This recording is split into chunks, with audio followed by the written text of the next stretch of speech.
Mga kalamon, naka-experience ka na ba ng pang world class na turo-turo?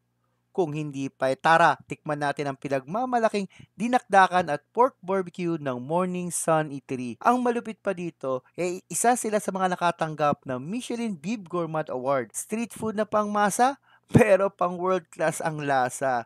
Pero bago ang lahat, huwag kalimutang mag-subscribe at mag-follow sa ating YouTube channel at Facebook page. Kaya ano pa inaantay nyo? Tara! G!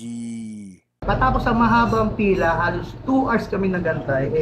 Eto, kumakain na ang tropa. Nga pala, hindi lang ako mag-isa kumakain dito sa Morning Sun. At ito yung dinakdakan nila, di ba? Grabe yung dinakdakan, no? Mana natin to.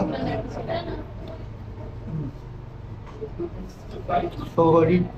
Ito yung dinakdakan naman sa aming traditional Ilocano dish na tama yung asim, hindi nakakaumay, hindi sobra sa mayonnaise, sakto ang timpla. At nga pala, tulad sinabi ko, hindi lang ako mag-isa rito. Kasama ko nga pala yung Day Fatima. Oh.